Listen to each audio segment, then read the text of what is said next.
Olá, o Pauta Especial está no ar. No programa de hoje vamos falar sobre o descarte correto de pilhas e baterias.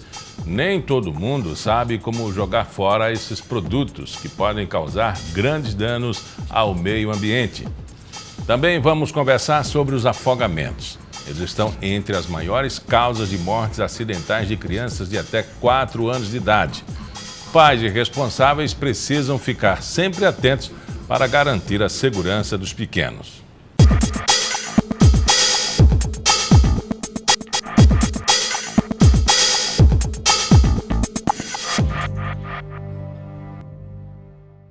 Quando as pilhas e baterias vão para o lixo, acabam contaminando o solo e a água com metais pesados como chumbo, cádmio, mercúrio. Além dos danos ambientais, que são enormes, essas substâncias são extremamente perigosas à saúde humana. Uma parceria do IMA com uma empresa especializada em recolher pilhas e baterias possibilita que elas sejam bem descartadas. Existem pontos de coleta espalhados pela cidade, mas ainda falta informação e conscientização da população sobre a importância de levar esses produtos aos pontos de coleta. Quem fala mais sobre o assunto é o diretor da empresa Biodigital, Jadiel de Lira. Jadiel, está tudo organizado, né? O que falta é criar uma conscientização, né? Exatamente. O grande problema, eu diria que é a falta de conscientização da população. Nós temos alguns pontos de coleta, inclusive alguns com parceria com o IMA, mas o que nós geramos hoje de volume desse tipo de material é insignificativo para o que geramos no nosso estado. Uhum. Qual é o destino? Vamos imaginar que uma boa parte da população esteja já fazendo descarte regular, né? Esteja colaborando com o projeto. Que vocês fazem com essas pilhas e baterias?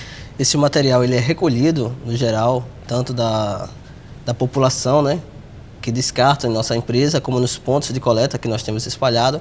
Nós recolhemos, classificamos por teor de metais pesados que neles contém e posteriormente mandamos para a indústria de reciclagem, onde ela vai extrair a matéria-prima dessa forma, não indo para a natureza. Então, ela apesar de ter a carga, vamos dizer assim, consumida, ela serve ainda. Isso, de certa forma, sim. Quando vai para a indústria de reciclagem, ele consegue extrair toda a matéria-prima que nela contém. O que é que tem dentro de uma pilha que eu sempre fiquei curioso? Aquilo é barro, é terra, é metal? O que é aquilo? Um pouquinho de cada. Existe papelão também. Papelão? Dela, existe uma certa camada de, vamos dizer, ferro mesmo, né? E existe a maior composição são metais pesados, como chumbo, mercúrio, cádmio, que causam grandes prejuízos, não apenas para a natureza, mas para a saúde humana também. Vocês têm, assim, como separar esses produtos ou ele vai em volume mesmo, em grosso?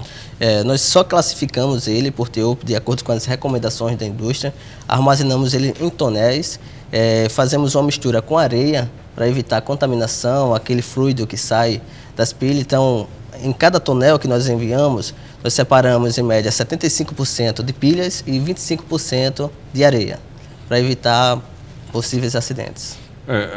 Você falou do líquido, né? Eu fiquei curioso em saber, porque eu tinha um rádio que eu adorava. Quando eu fui ver o rádio, não funcionava mais. Era exatamente a bateria que soltou um líquido, rapaz, corroeu. O que é aquilo, hein? Exatamente. Aquele líquido, quando ele sai dali, ele sai, vamos dizer assim, ele não sai um único produto, ele sai diversos produtos químicos, que ele sai com chumbo, sai com mercúrio, cádmio, ele faz aquela mistura ali, porque quando ele é aquecido, você submete essas pilhas em alta temperatura, mesmo se ela sem estar vencido, literalmente, ele acaba explodindo, de certa forma, né? E aquele líquido, aquela substância que sai, é o que causa preocupação. É o que mais contamina, vamos dizer assim, é o produto que contamina. E eu vejo assim tanta criança brincando com esses equipamentos, né, inservíveis, inclusive. Aquilo é prejudicial à saúde, né? Muito, muito prejudicial, né? A população, no geral, ela não tem a noção do quão perigoso é aquilo para uma criança. Então, no geral, as crianças tudo colocam na boca. Então, aquilo ali, aquele líquido sendo consumido pela criança pode causar grandes danos para a saúde da mesma. Bom, vamos imaginar que uma pilha que foi descarregada, em uso, volte para a indústria sobre a tutela de vocês, o cuidado de vocês. Aquilo dá um choque, que é para recarregar de novo? Como é que recarrega? O processo, como é que é reutilizado? Após a coleta desse material e encaminhamento para a indústria, ela não vai ser recarregada, ela vai ser literalmente destruída. Então é feito no processo uma espécie de uma pasta e adicionado outros produtos químicos para fazer a separação dos que já tem neles. Aí dali ele extrai a matéria-prima e com ela em mãos e utiliza em outros equipamentos para a fabricação de novas pilhas, entre outros. Vamos decompor uma pilha aqui. Ali tem ferro, lata, alumínio, tem o que nela? Tem uma camada de ferro, vamos dizer assim, ela também envolto, que ela envolve, né? Exatamente, ela é envolto com uma espécie de papelão que faz com que o material, o produto químico que nela contém não vaze, né? Então ela é feita aquele vácuo e no centro dela é que é composto esses metais pesados. Botar pilha na geladeira recarrega? Eu acredito que seja mito. Eu, sinceramente, mas eu já passei pela experiência de ir para o jogo e a pilha fraca, eu botei na geladeira um pouquinho e aí ela deu uma recarregada. Eu, particularmente, não sei informar se isso realmente ela recarrega ou não, né? Eu nunca fiz isso, particularmente.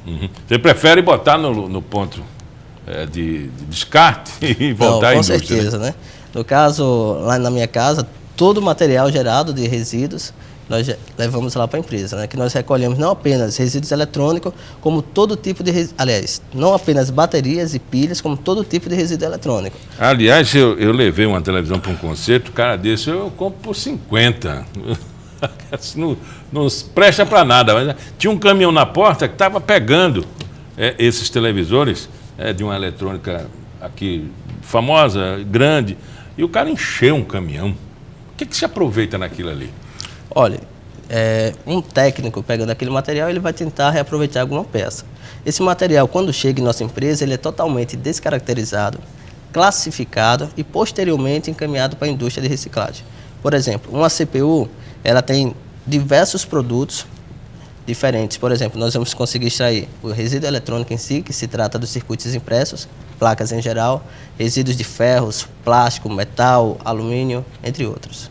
Então, do único equipamento, às vezes você consegue extrair mais de 10 tipos de produtos diferentes de um único equipamento. Então, esse processo é feito lá na empresa, posteriormente à descarga desse material. Eu estava vendo um documentário de Goiânia, em que eles resolveram um acúmulo de carros, está horrível aqui as delegacias, compraram um equipamento que prensa, uma prensa, né? E deixa o carro tipo uma geladeira. Como é que aquilo vai para a indústria? É no fogo, aproveita a borracha, o ferro, é uma classificação, né, de conhecimento tecnológico, né? Antes dele ser processado, ele tem que ser classificado. Dependendo do tipo de material, você pode até prensar, mas antes de prensar, você tem que fazer uma pré-triagem. Saber o que você está prensando, porque se você misturar demais os produtos, às vezes ele fica inviável para a reciclagem. Então, se você mistura demais, quando coloca no forno, vamos dizer assim, para derreter, extrair a matéria, não vai.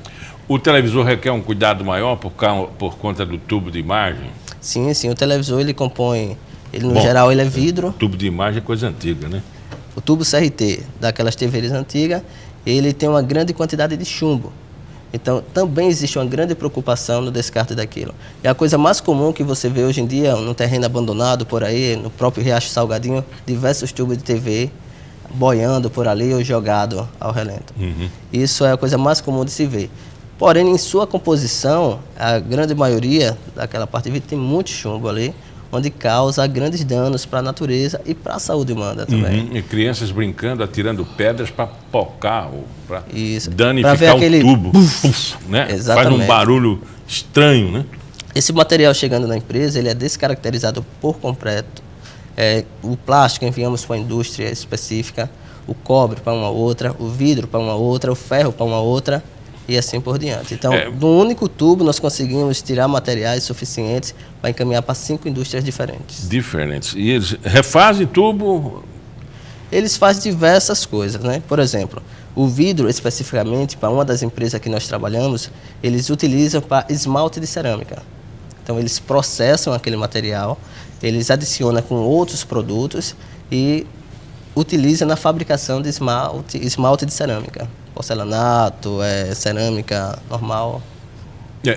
A empresa de vocês, a ideia é proteger o meio ambiente, mas também ganhar dinheiro, não é? Alguma coisa vocês não se interessam entre pilha, bateria, eletrônico? Se você pudesse assim dizer, não, nem vou lá. No geral, todo o material que nós recolhemos, nós damos a destinação correta. Claro que alguns equipamentos, eles agregam valor, porque é o que mantém a empresa. Mas outros materiais, literalmente, não agregam. Como somos uma empresa ecologicamente correta, nós nos sentimos na responsabilidade de dar destinação não apenas àquele material que vai agregar, como aquele material que não agrega. Por exemplo, se eu recolho uma televisão da sua residência, eu vou extrair alguns materiais que vai agregar a operação, mas tem outros que você não vai conseguir agregar absolutamente nada. Por exemplo, o tubo, que nós falamos anteriormente, você não encontra lugar nenhum que vai comprar só aquele vidro. Então, algumas parcerias que nós temos, eles recolhem nosso e, dependendo do material especificamente, muitas vezes nós pagamos para descartar. Então, é muito aquele jogo de cintura. Nós pegamos o material bruto, fazemos a descaracterização, classificamos e repassamos gradativamente de acordo com o que venha a sair dali. Há 20 anos existia um mito de que dois brasileiros tinham ido para os Estados Unidos e teriam ficado ricos porque desenvolveram essa teoria dentro dos automóveis, dentro dos eletroeletrônicos, da reciclagem, né? Hoje em dia, obviamente, é uma colaboração ao meio ambiente, mas é uma coisa também viável economicamente. Também, né? Hoje a empresa possui algumas famílias, né? Sustenta algumas famílias que trabalham lá, devido a esse trabalho. Então, você consegue unir o útil ao agradável. Você consegue contribuir com o meio ambiente, com a preservação do meio ambiente e consegue gerar emprego e renda para muitas famílias. É o que a gente precisa trabalhar na cabeça das pessoas, é a destinação correta. Bom, já não vai mais te servir a televisão, a pilha. Para que você jogar no lixo ou descartar aleatoriamente? Colabora com o meio ambiente e existe a empresa que está prestando esse serviço. Muito obrigado pela entrevista. Eu que agradeço. Todos os dias, 17 pessoas morrem afogadas no Brasil. 3 delas são crianças de até 14 anos de idade. Só em 2016 foram 913 casos desse tipo. Daqui a pouco é o nosso tema de entrevista. Até já.